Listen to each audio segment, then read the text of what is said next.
cherche l'appui du Maître, soumets-lui tout ton être.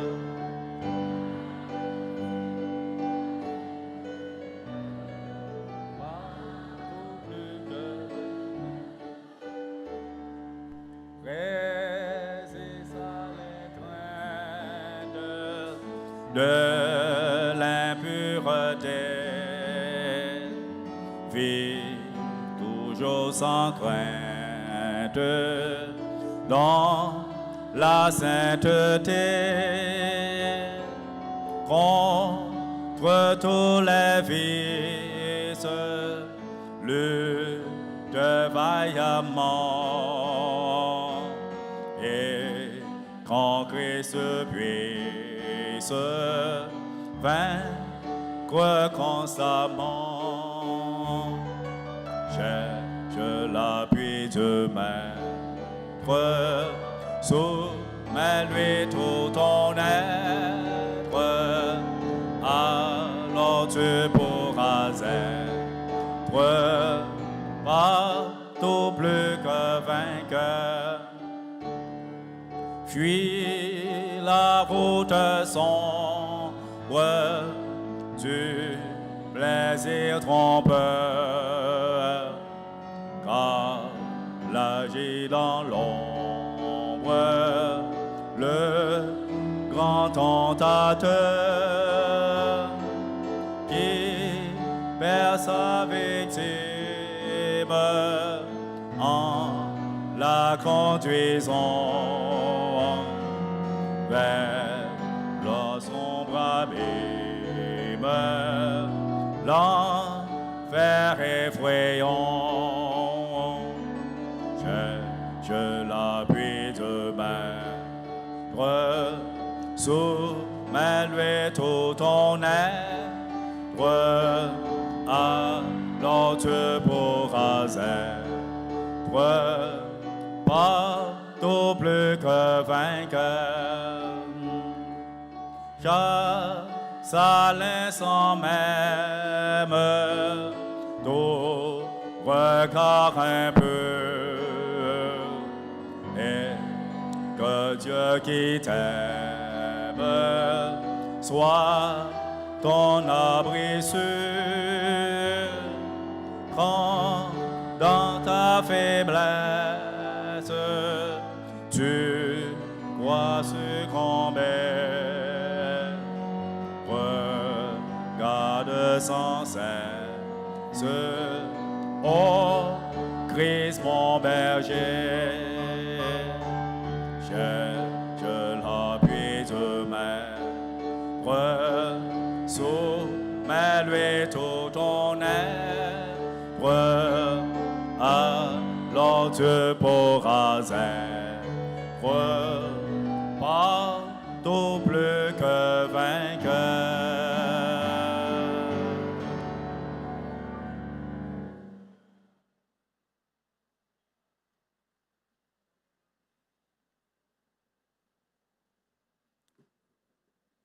Seigneur, notre Dieu, notre Père, nous bénissons ton nom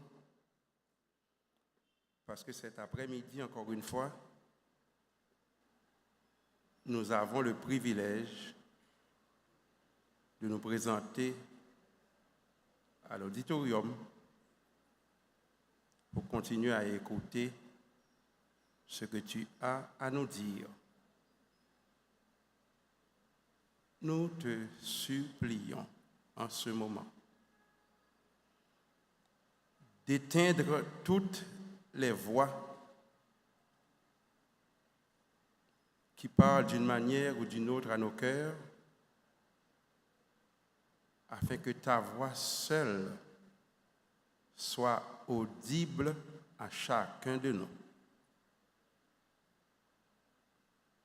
Place tes anges partout dans la salle et qu'ils soient efficaces et vigilants. Nous te demandons, Seigneur, de gagner cette bataille, car elle est la tienne. Au nom de Jésus, nous adressons notre prière. Amen.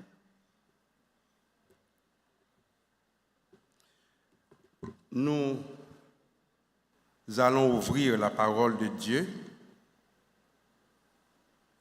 dans le livre d'Ésaïe. Et nous profitons du moment pour saluer ceux qui sont en train d'arriver maintenant.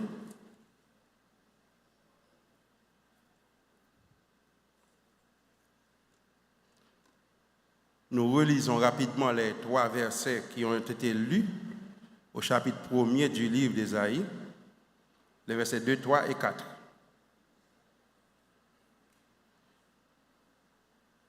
Cieux, écoutez. Terre, prête l'oreille, car l'Éternel parle. J'ai nourri et élevé des enfants, mais ils se sont révoltés contre moi. Le bœuf connaît son possesseur et l'âne la crèche de son maître. Israël ne connaît rien. Mon peuple n'a point d'intelligence. Mon peuple n'a point d'intelligence. Malheur à la nation pécheresse, au peuple chargé d'iniquité, à la race des méchants, aux enfants corrompus. Ils ont abandonné l'Éternel. Ils ont méprisé le Saint d'Israël. Ils se sont retirés en arrière. Comme vous pouvez le voir, aujourd'hui, nous allons poursuivre avec le travail de mémoire. Le thème, c'est bien « Souviens-toi ». C'est un travail de mémoire. Et nous allons parler d'identité. Nous allons parler d'identité. Ceux qui ont bonne mémoire peuvent se rappeler qu'il y a 2 ans, lors du premier trimestre de 2021, nous avions étudié à l'école du sabbat le livre d'Ésaïe. Et la première leçon, c'était crise d'identité. Crise d'identité. Donc, il arrive souvent qu'au milieu du peuple de Dieu, il se pose un problème d'identité. Et dans les minutes d'aujourd'hui, nous allons poser ce problème. Parce que pour ceux qui analysent aujourd'hui l'Église adventiste et ses institutions, ils sont unanimes à constater qu'il y a une crise d'identité à l'Église adventiste. Nous allons essayer de comprendre cette crise et de comprendre comment cette crise nous traverse à chacun de nous. Et comment ceux qui sont au milieu de nous mais qui ne sont pas adventistes, eux-mêmes aussi sont confus parce que nous leur offrons la mauvaise manière de comprendre ce que c'est que l'adventisme. Remarquez qu'ici, le peuple de Dieu est comparé à 2 animaux, le bœuf et l'âne. C'est-à-dire, pour les éleveurs, le bœuf et l'âne, ce sont les 2 animaux les plus stupides. Et si vous comprenez la comparaison, entre le peuple de Dieu et les 2 animaux les plus stupides, le plus stupide, ce ne sont pas les animaux. Parce qu'aussi stupide que soit l'âne, par exemple, il connaît la crèche de son maître. Et le bœuf identifie son possesseur. Mais voilà que le peuple de Dieu n'est pas capable d'identifier Dieu. Or, comme nous avons vu hier, le message c'était de nous souvenir du Créateur pendant les jours de la Genèse. Si nous ne connaissons pas notre Créateur, nous ne nous connaissons pas nous-mêmes. Parce que connaître Dieu est un préalable pour se connaître soi-même. OK? C'est un préalable pour se connaître soi-même. Et se connaître soi-même, c'est un préalable pour entrer en relation avec Dieu. Donc il est important, il est fondamental, il est nécessaire d'apprendre à se connaître. Je vais vous demander de compléter pour moi cette phrase. Et si quelqu'un arrive à la compléter, j'offre un cadeau. Voici la phrase.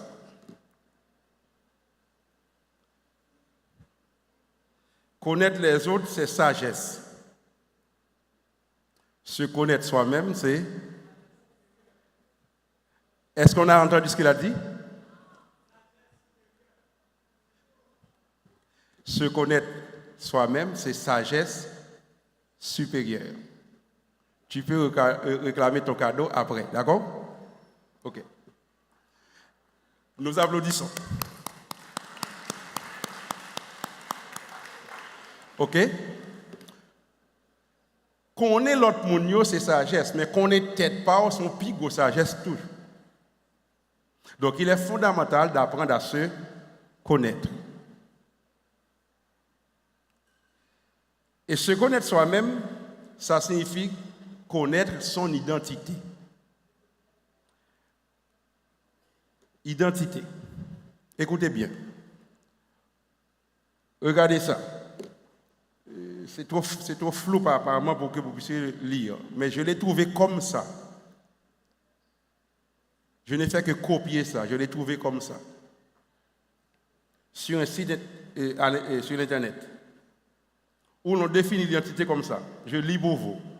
L'identité est constituée par l'ensemble des caractéristiques et des attributs qui font qu'un individu ou un groupe se perçoivent comme une entité spécifique et qu'ils sont perçus comme tels par les autres.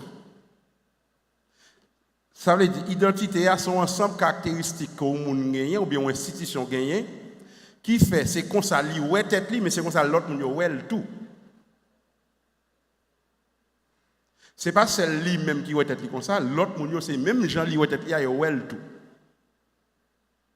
Parce que si les deux pas correspondent, il y a un problème d'identité.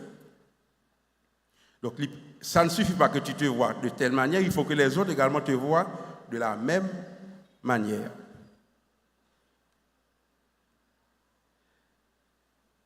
C'est encore trop flou peut-être pour notamment ceux qui sont au loin ou qui ont des problèmes de vision. Mais ce texte dit qu'il y a trois composantes de l'identité. Il y a ce qu'on appelle le soi matériel, le soi spirituel et le soi social. OK? C'est-à-dire, le soi matériel, c'est l'ensemble des éléments tangibles comme le corps par exemple, qui est bien physique, bien matériel. Le soi spirituel, c'est ce qu'on appelle la dimension psychique de l'individu ou de l'institution. Et le soi social, c'est comment les autres perçoivent l'institution, comment les autres perçoivent l'individu en question. J'ai oublié de le dire, mais si quelqu'un s'intéresse aux présentations, vous pouvez les réclamer, vous pouvez avoir toutes les présentations de la semaine sur le support qui vous intéresse. Donc si vous voulez noter que ça passe trop vite, ce n'est pas un problème, vous pouvez récupérer ça. Donc, en tant qu'individu, l'identité se construit par étapes. L'identité renvoie à ce qu'on appelle un processus psychologique. Et l'identité, notez ce que je vais dire maintenant, l'identité n'existe qu'en acte. L'identité, c'est mon bagage au quoi, mais son bagage qui est actif, qui agit. L'identité n'existe qu'en acte. OK? Il n'est pas suffit qu'on dise tout par rapport à Joe Biden. Ça, c'est une blague liée. OK? Ce n'est pas parce que notre tête ou pas pour Joe Biden qui fait c'est Joe Biden pas pour relais. L'identité, c'est quelque chose qui existe en acte et non une simple pensée que tu as. OK? Donc l'identité, pour résumer, c'est ce qu'on appelle l'essence. C'est ça qu'il faut ça c'est l'être. Maintenant, si vous voyez ça, ça signifie quoi pour vous? Ça c'est quoi d'après vous? Ça c'est l'église adventiste. Imaginez que vous voyagez, vous arrivez en Ukraine. Vous ne parlez pas la langue. Et s'il y a écrit, on ne pas même connaître même, parce que ça vient utiliser même signe avant. Mais si vous voyez ça, ça signifie que c'est une église adventiste. C'est-à-dire l'église adventiste a une identité. Donc l'église adventiste possède ce qu'on appelle une identité. Elle est composée de personnes. Elle est composée aussi des actions qu'elle mène, mais surtout de ses croyances. Car ce qu'on appelle les croyances, la théologie, détermine et soutiennent l'identité adventiste. Et ces croyances disent que l'église adventiste est une église prophétique. Donc ce que je dis là, ce n'est pas l'opinion d'un individu. C'est ça l'église adventiste. Il n'y a pas d'adhésion possible à ça. Vous êtes d'accord, vous n'êtes pas d'accord. Non, c'est ça l'église adventiste, point. Ce n'est pas un vote qu'on prend pour ça. C'est ça l'église adventiste.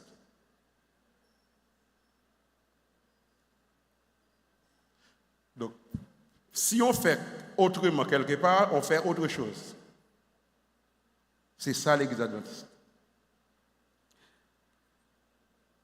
Donc, nous avons dit tout à l'heure que l'identité, c'est l'essence, mais c'est l'être. Quelle est l'essence de l'église adventiste? Si vous êtes intéressé à connaître l'essence de l'église adventiste, qu'est-ce qu'il faut faire? Il faut chercher à connaître les croyances de l'église adventiste. C'est ça qu'il faut faire. Et pour connaître les croyances, l'une des références, c'est ça.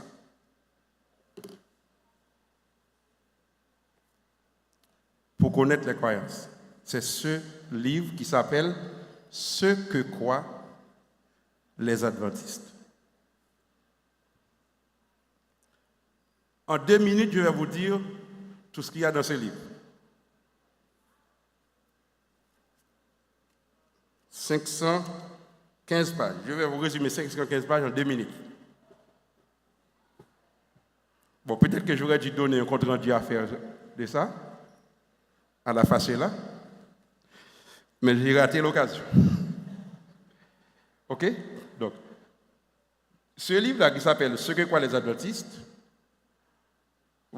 voici son contenu. Le livre contient 28 chapitres. Les 5 premiers chapitres répondent à la question ou aux questions suivantes.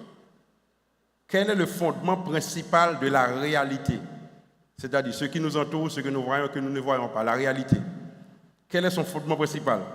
D'où venons-nous? Ce qu'on appelle la question existentielle. D'où venons-nous? Réponse. Selon le livre, OK? Selon ce livre, pas selon un pasteur ou selon le Dr. Segui. Selon ce livre.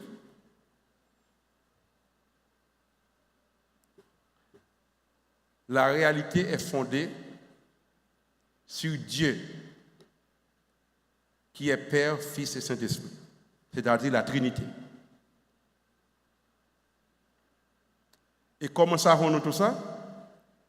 Nous le savons à travers les Saintes Écritures, qui sont la parole de Dieu.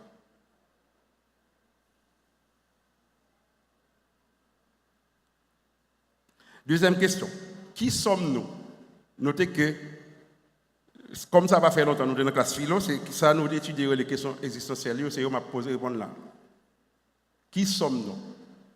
D'où venons-nous? Qui sommes-nous? Où allons-nous? C'est les questions existentielles.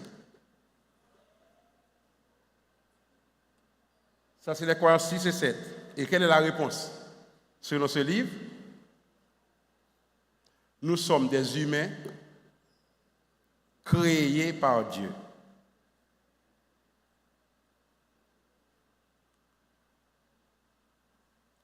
Qu'est-ce qui ne va pas et quelle est la solution?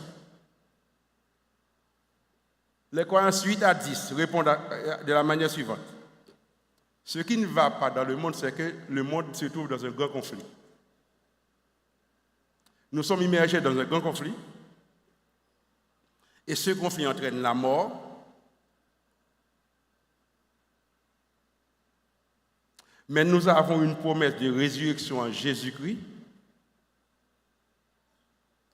et grâce à cette promesse, nous pouvons déjà expérimenter le salut. Nous pas dire Amen? T'as semblé c'est une bonne nouvelle, mon bail là. Question dit, réponse dit, nous avons un grand conflit qui porte la mort sur la terre. Mais même ça que mourir ou on va ressusciter. Et ensemble avec nous, il y a gagné le salut en Jésus-Christ. Nous ne pouvons toujours pas dire Amen. Donc ce n'est pas une bonne nouvelle. Dans ce cas, si c'est ça, comment devons-nous vivre? Chapitre 11 à 23 répond à une question comme ça. Nous devons croître en Jésus-Christ en tant que membre de son corps dont il est la tête, c'est-à-dire son Église. Nous formons en lui une unité et chacun a la possibilité d'intégrer ce corps par le baptême et de renouveler cet engagement périodiquement par la Sainte Seine. En attendant, Jésus accorde à ce corps des dons spirituels, parmi eux le don de prophétie. Et pour manifester cette vie, nous observons la loi de Dieu, particulièrement le sabbat. Et dans notre vie, nous démontrons tout ça dans ce que nous appelons la gestion chrétienne de la vie qui se fait selon une éthique chrétienne. Et l'une des manifestations les plus visibles de cette éthique, c'est que nous demeurons chastes jusqu'à ce que le moment soit venu pour fonder une famille et nous marier.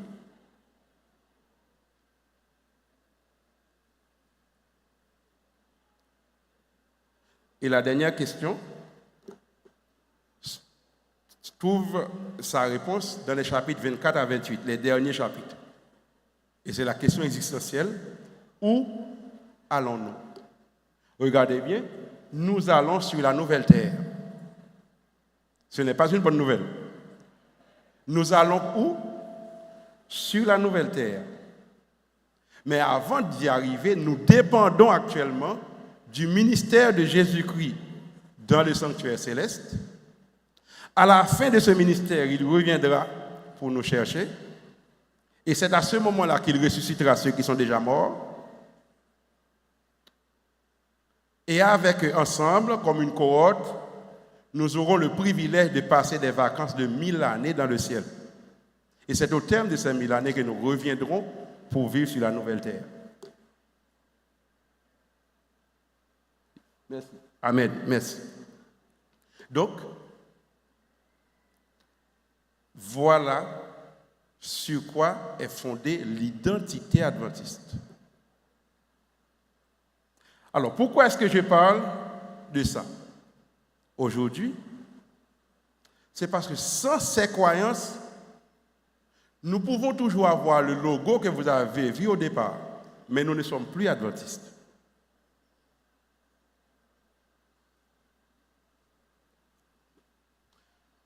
Sans ces croyances, même si nous enlevons une seule de ces 28 croyances fondamentales, nous ne sommes plus adventistes. Et l'Église adventiste elle-même n'existe plus, même s'il continue à garder le même nom ou à avoir la même plaque. Donc nous dépendons étroitement de ces croyances pour continuer à être l'Église adventiste. Pour que notre université continue à être une université adventiste.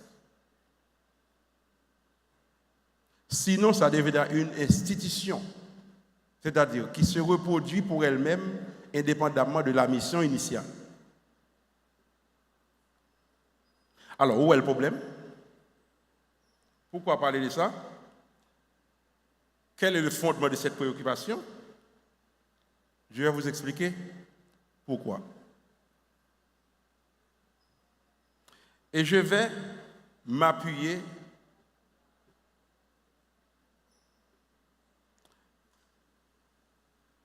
je dirais sur ce monsieur que vous voyez sur l'écran.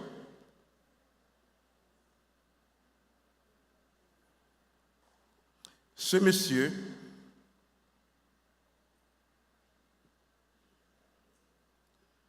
a enseigné la théologie au séminaire de théologie adventiste de l'université Andrews.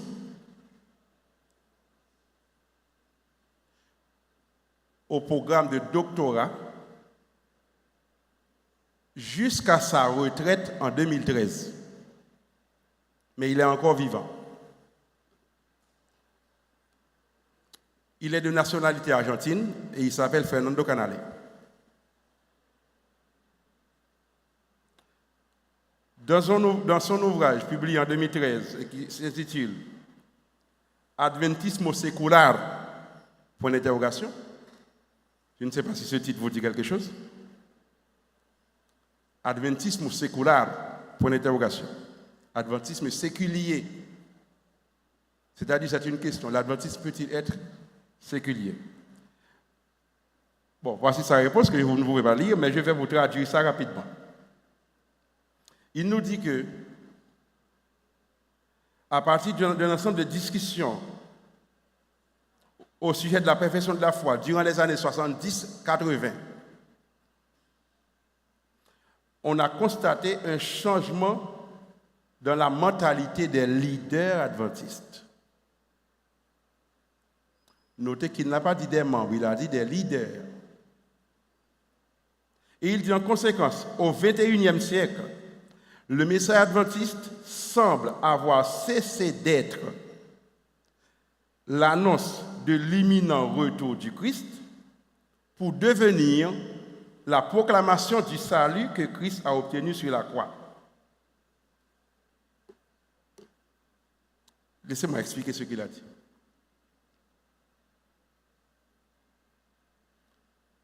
L'Église adventiste a commencé par la proclamation du retour de Jésus. Et c'est ça le centre de sa théologie. Maintenant, ce qu'il constate, c'est que le centre a changé et le centre est devenu la proclamation du salut par la foi. Ce n'est pas qu'il y ait un problème dans le salut par la foi. Le salut s'obtient par la foi en Jésus, en son sacrifice sur la croix. Sauf qu'après la croix, le processus n'a pas terminé, le processus continue. Et il se poursuit au ciel, dans le sanctuaire. Or, il a constaté que nos leaders ont changé le centre. Donc, ils ont changé l'identité.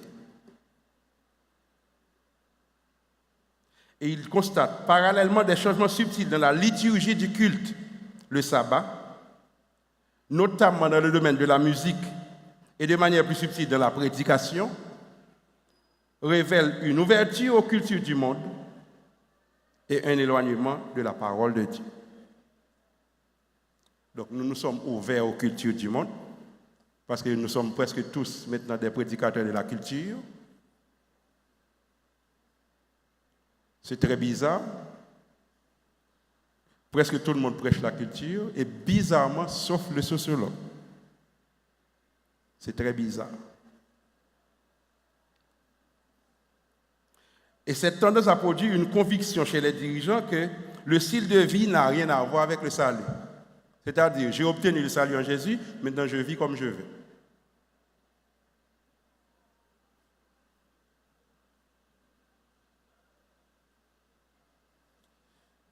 C'est pour ça qu'il conclut pour dire qu'il y a une nécessité de repenser en profondeur la condition spirituelle du peuple de Dieu en fonction de la mission initiale qu'il lui a confiée. Maintenant, qu'est-ce qui a changé? Laissez-moi résumer rapidement pour terminer. Ce qui a changé, c'est que les pionniers prêchaient un message prophétique, l'imminent retour de Jésus. En réalité, c'est ce que nous sommes en train d'étudier actuellement dans nos guides d'études. Mais les prédicateurs actuels ne prêchent plus ça. Ce qu'ils prêchent, c'est que Jésus nous a sauvés par grâce, point final. Donc, ceux qui viennent à l'église, c'est ce qu'ils apprennent. Voilà pourquoi la plupart sont allergiques au message adventiste actuellement.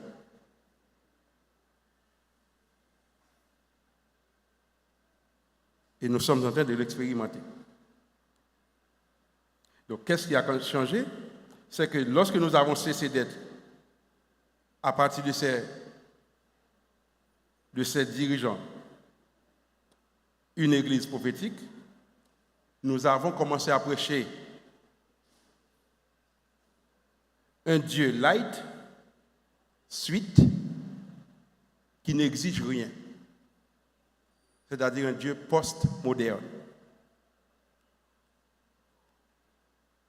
Donc ce Dieu light, ce Dieu sweet, sympathique, qui sont 10 amis, comme si c'est, par exemple, lire l'Éternel, même carré le Nénel, par exemple, 10 amis.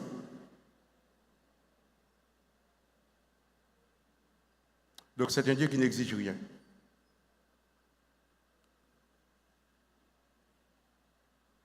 Donc ça apporte un changement de direction. Et ce changement vient d'un changement dans la perception théologique. Et ça donne comme résultat un changement de vision.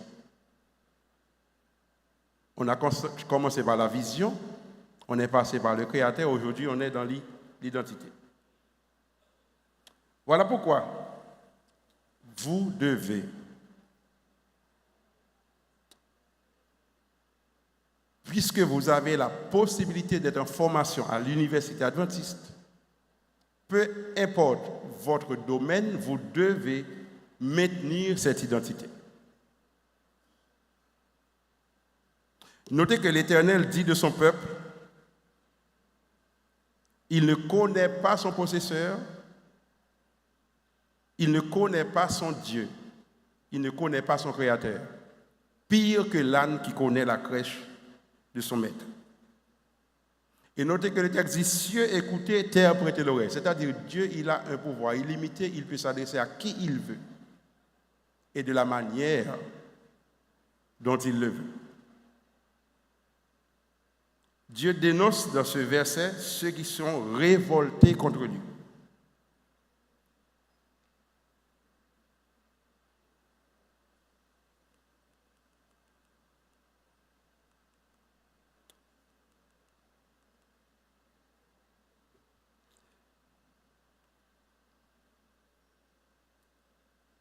Voilà le constat de Fernando Canales que j'ai cité tout à l'heure. C'est que ceux qui nous dirigent prennent leur distance par rapport au message adventiste.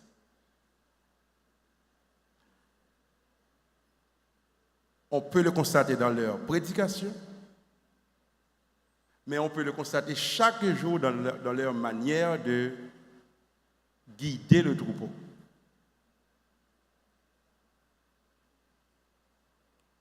Et la seule solution, c'est retourner aux origines. Je vais vous lire rapidement ce verset trouvé dans Jérémie chapitre 6 et le verset 16. Ainsi parle l'Éternel. Placez-vous sur les chemins. Regardez et demandez quels sont les anciens sentiers. Quelle est la bonne voie? Marchez-y et vous trouverez le repos de vos âmes. Puisque je m'adresse à une assemblée d'universitaires, je pense que je dois dire ce que je vais dire maintenant. Ce verset que nous venons de lire contient, je dirais, de manière condensée, ce qui est enseigné à travers le monde de les universités comme la méthode scientifique. Il faut me répéter ça, me dire. Quelle que soit la grosse université où aller dans le monde, il va enseigner la méthode scientifique. Et c'est nous sommes la méthode scientifique là. La méthode scientifique commence par l'observation. La méthode scientifique commence par l'observation. De l'observation, on passe à une hypothèse de travail. Donc, l'observation donne naissance à des questionnements, à poser des questions. Pour répondre à ces questions, on formule une hypothèse de travail. L'hypothèse doit être vérifiée par une recherche de terrain. Et après la recherche de terrain, vous pouvez tirer les conclusions. En fait, tout le monde qui est dans la 4e année, que Steve se prie pour eux, qui a fait mémoire, c'est ça qu'il doit faire dans la mémoire, ça me se dit là. Et voilà que c'est déjà dans la Bible. Cela signifie que si vous n'êtes pas meilleur que tout le monde, c'est parce que vous ne lisez pas la Bible. C'est parce que vous n'accordez pas votre confiance à la Bible. Mais la Bible contient toutes les sciences, sans exception. La seule chose que vous n'allez pas trouver dans la Bible, c'est le langage scientifique. Parce que la Bible a été rédigée avant l'existence du langage scientifique actuel.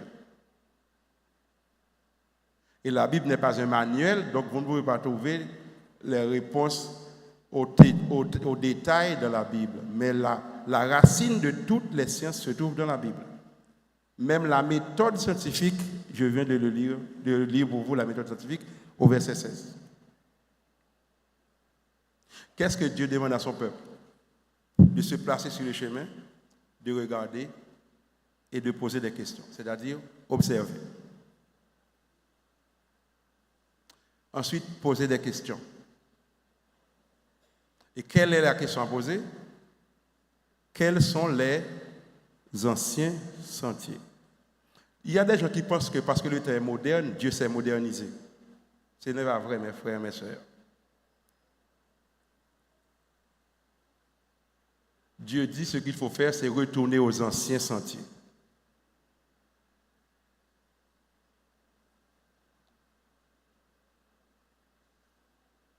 Et poser encore la question, quelle est la bonne voie? Parce que même si 30 000 sont seuls qui pour mon Dieu. Donc, si là qui dit que tout le monde a chrétien, Jean Paye, il mentit au bas. Dieu dit, demandez quelle est la bonne voie. Après ça, il dit, marchez-y. Et vous trouverez le repos de vos âmes. Mais dernière phrase, je vais lire. Dernière phrase que le verset a dit, mais ils répondent, nous n'y marcherons pas. C'est-à-dire, ce sont des rebelles, mais ce sont des rebelles assumés. Bon Dieu parlait, il dit, nous ne pouvons pas marcher là-dedans.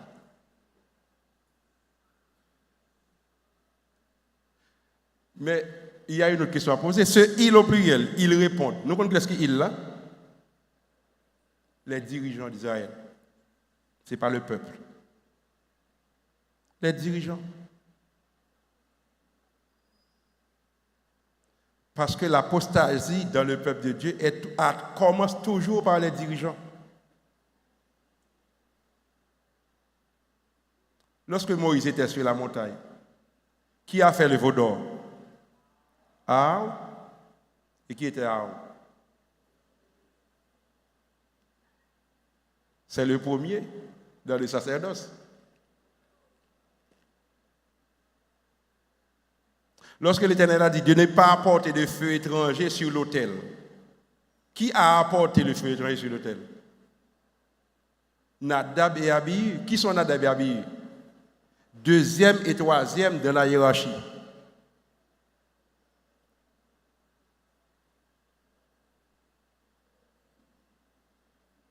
Si nous voulons, lire dans Exode, nous pouvons citer de Moïse à Aaron avec 70 anciens montés sur montagne là. Nous ne pouvons pas connaître nos anciens ça. Celle non qu'on est après Moïse à Aaron, c'est Nadab et Abihu. C'est-à-dire que c'est plus important.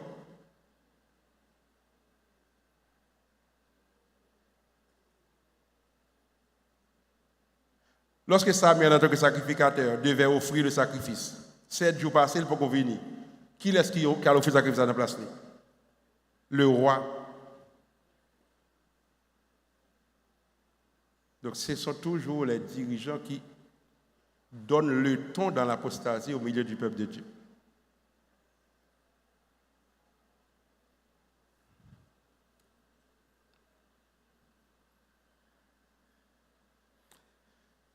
Je pense que nous allons nous arrêter là. J'avais prévu de parler de Jean-Baptiste, je vais le laisser tomber.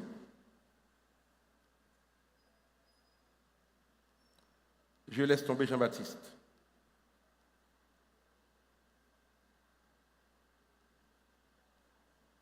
Je laisse tomber Jean-Baptiste, comme je dis.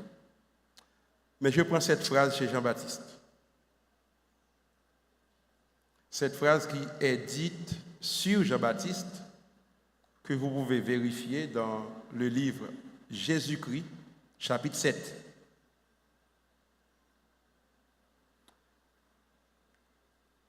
Ce n'est pas pour flatter le pécheur que Dieu envoie ses messages.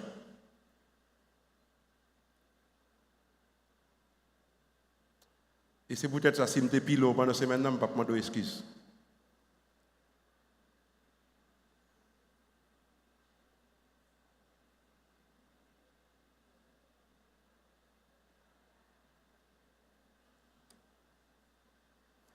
Il ne délivre pas un message de paix susceptible de bercer les âmes non sanctifiées dans une fatale sécurité. Il fait peser de lourds fardeaux sur la conscience des malfaiteurs et transperce l'âme avec les flèches de la conviction.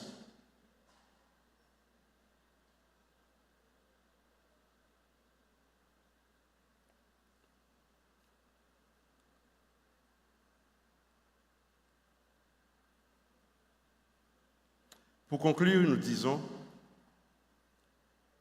si Dieu déteste un péché plus qu'un autre dont son peuple est coupable, c'est celui de ne rien faire en cas d'urgence. L'indifférence et la neutralité dans une crise religieuse sont considérés par Dieu comme un crime grave et égal au pire type d'hostilité contre Dieu. Tout le monde qui a 4 pelouses, mais on a regardé comment ça finit, ça a fait un bon Dieu parler là. Dieu déteste la neutralité. Parce que ceux qui sont sur le mur, ils sont pour Satan, parce que le mur appartient à Satan. Vous devez vous être soit dans un camp, soit dans l'autre.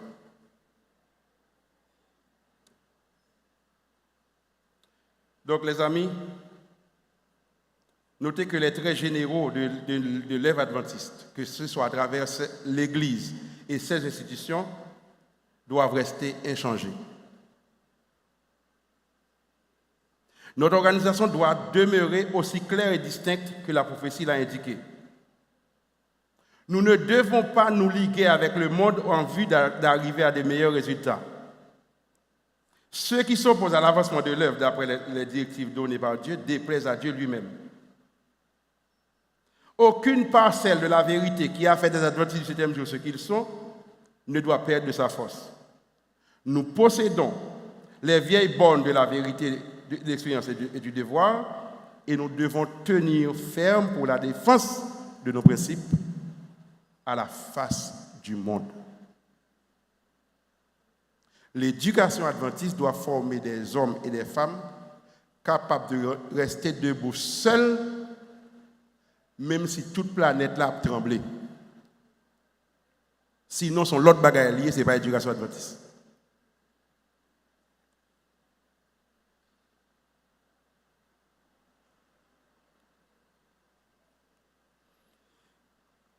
Et je termine par cet appel. Ne modifiez pas l'identité adventiste.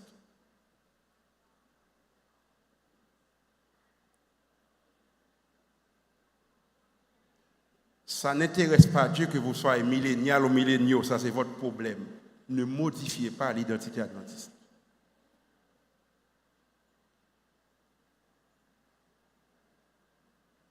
Nous allons terminer par la prière. Thomas vient chanter pour nous. Quand le mal t'assaille, subtil et caché, dresse une muraille contre le péché. C'est ça l'appel de Dieu pour nous cet après-midi. Quand le mal t'assaille, subtil et caché, dresse une muraille contre le péché.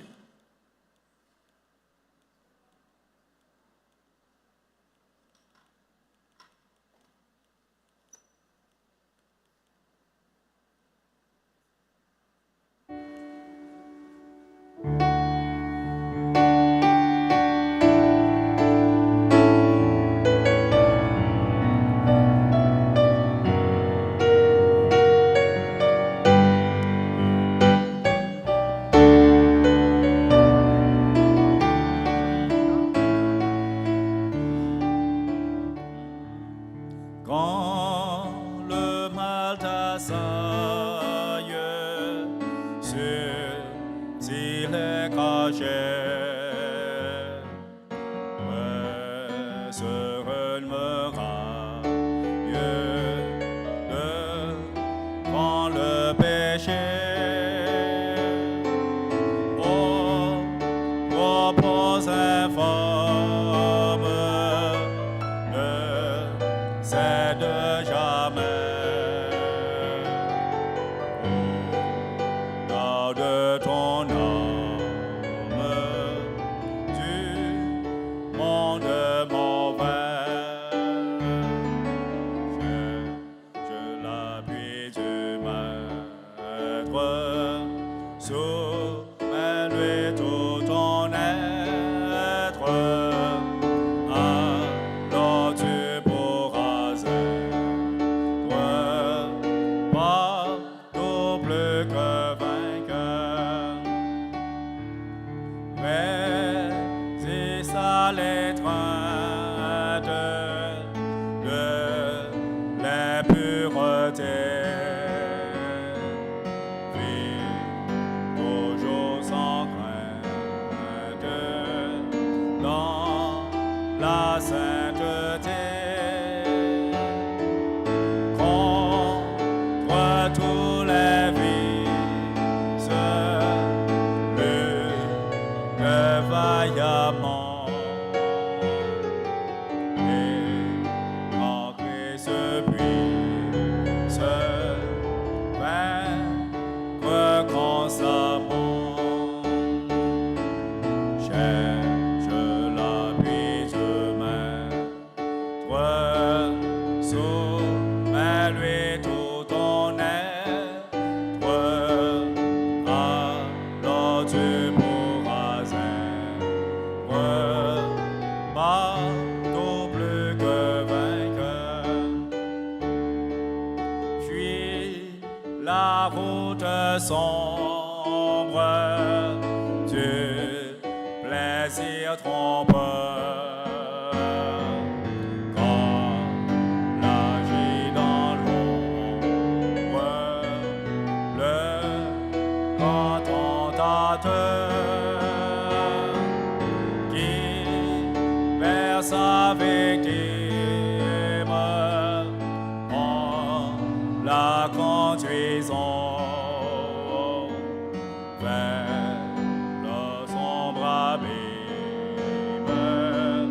l'enfer effrayant. Cherche l'appui du maître, soumets-lui tout ton être, alors tu pourras être partout plus que vainqueur. Chasse à l'instant même pour corps impur. Et que Dieu qui t'aime soit ton abri sûr. Quand dans ta faiblesse tu vois succomber, regarde sans cesse, oh Christ mon berger. Cherche l'appui du Maître, soumets-lui tout ton être, alors tu pourras être partout plus que vainqueur.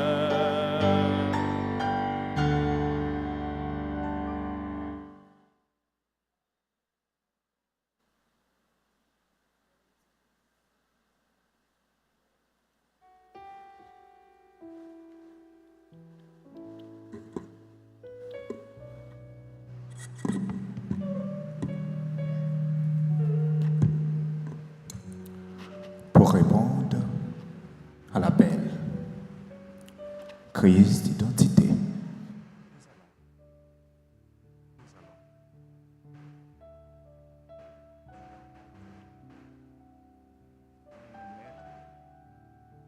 Nous allons nous mettre à genoux pour parler à Dieu. Je vous invite à me retrouver à genoux et nous allons prier le Seigneur. Dieu, notre Créateur, notre Éducateur, en ce moment, nous voici humblement prosternés devant ta majesté auguste. Nous venons avec nos cœurs languis. Le fait que nous remarquons et nous réalisons à travers le message qui vient d'être proclamé, nous cherchons une identité. Nous battons pour une identité. Mais semblerait que nous sommes loin de la retrouver. Mais en réalité, cette identité, nous pouvons la trouver à travers la pratique de ta sainte parole. C'est pourquoi, d'un cœur sincère, d'un cœur pur, aide-nous à ressembler à Christ, à nous plonger, à plonger notre regard dans l'étude de ta sainte parole. Aide-nous à la pratiquer afin de vivre par la foi. Et quand sera venu les moments difficiles, les moments atroces, les moments pénibles, pour que nous puissions rester fermes, attachés, inébranlables de ta sainte parole. Et quand quelqu'un ou le méchant ou le ravisseur nous pose des questions, que ce soit par la violence,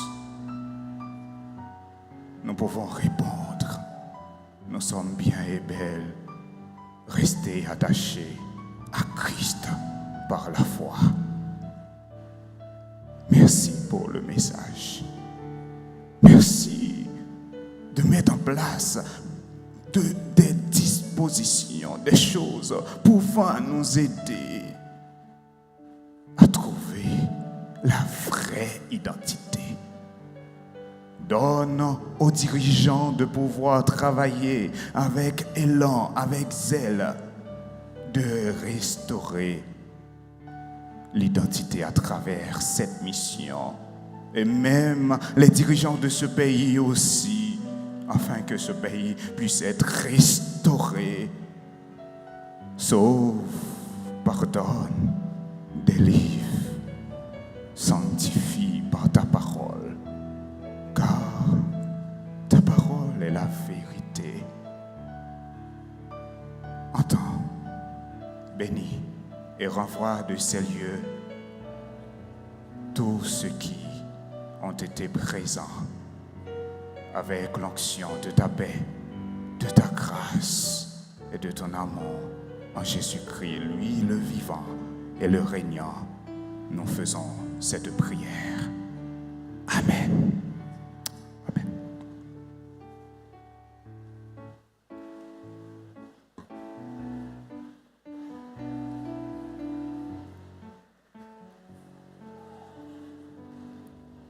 Nous vous donnons rendez-vous à demain Dieu voulant à 3h20 pour la continuité de la semaine de prière. Merci.